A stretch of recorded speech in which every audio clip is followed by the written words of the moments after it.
Hey, good morning, guys. The weather here is beautiful in Barbados. I'm just currently walking on the beach. It's around 7:30 a.m. And yesterday we went on a little tour of Barbados. And all the things we did there and all the things we saw was pretty awesome.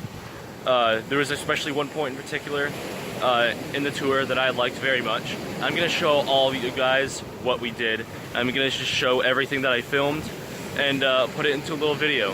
So I hope you guys do enjoy this. That's what this video is gonna be about. So here you go. So we are on our way again, and we have, like I said, one more stop to make.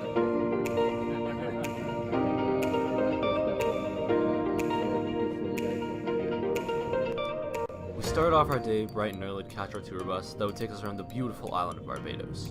And although the day started off cloudy, it was a perfect weather to visit all the stunning sights that this island had to offer. Along with around 7 others, we set off to our first destination, Miami Beach. And yeah, I know what you're thinking, no, this isn't in America. This beach is where many of the locals come for their morning jog, or to play a game that I can only describe as ping pong without a net. Fishing boats were out on the water, ready to set sail and to find their catch of the day, even some friendly pigeons that didn't fly away when I walked near them.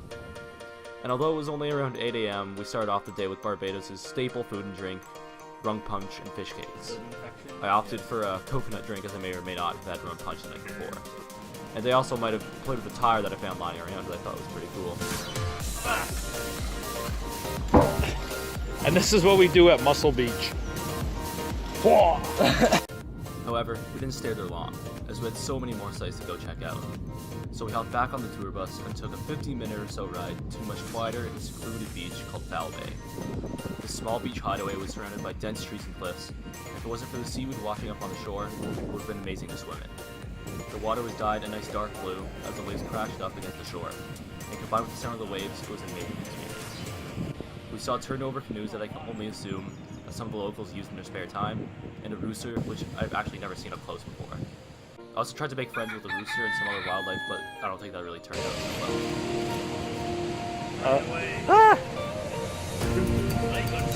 Come on, get over here, buddy.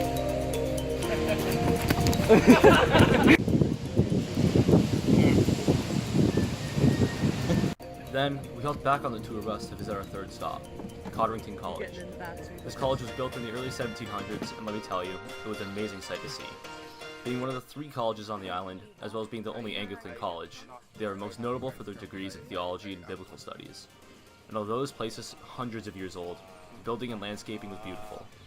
The college was surrounded by green grass and palm trees, with a nice little pond in the front. The pond was filled with wildlife, like fish and ducks, and the college overlooked a bright blue Caribbean Sea. I took a moment to enjoy the massive ducks sitting on the side of the pond before we headed out to our next site.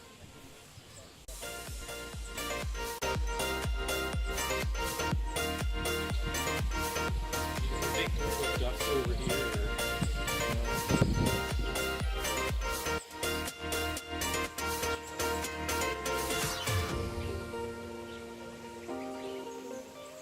This next site, although not the most interesting for some, had the most history and culture than any other stop on this island.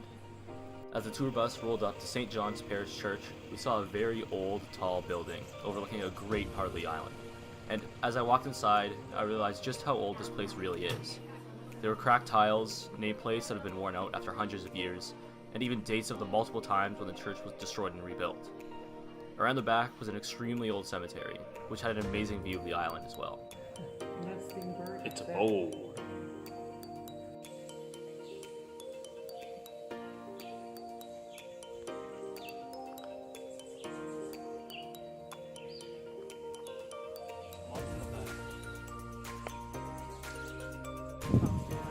So it's new. There was also a neat little sundial that I found pretty cool. That view.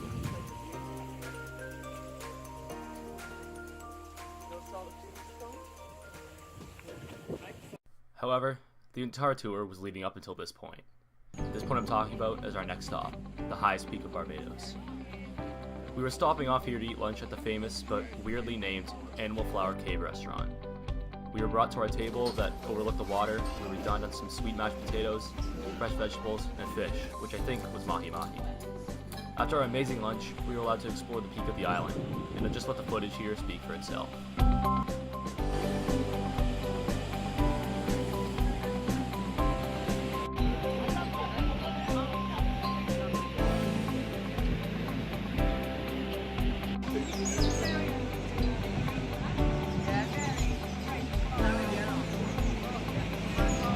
Lots of rocks, puddles of water. Plus I don't have socks on. So my feet are burned.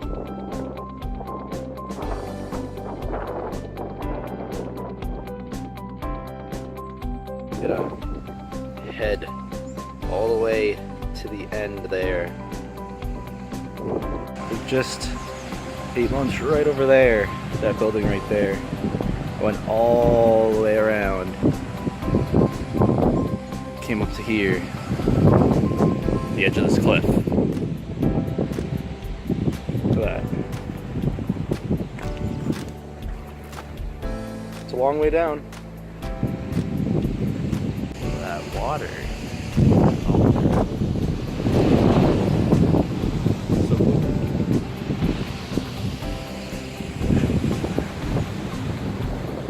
Look at that. High up on a cliff.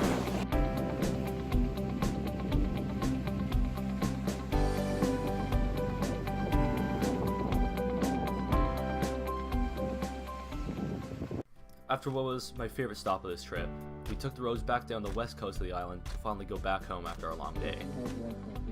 Along the way, we stopped off at a few other sites, like the house that the famous singer Rihanna grew up in, as well as a beautiful but highly expensive resort with yachts parked right at the resort's docks. All in all, the trip around the island of Barbados was an experience that I'll never forget. It was great to learn about the history and the culture that the island has to offer, and it was thrilling to visit all the beautiful beaches and local attractions. If any of you guys plan on visiting Barbados, I would highly recommend booking an island tour, so you can hopefully see and experience all these sites firsthand. And I hope to see you all on the next episode of Tour Barbados.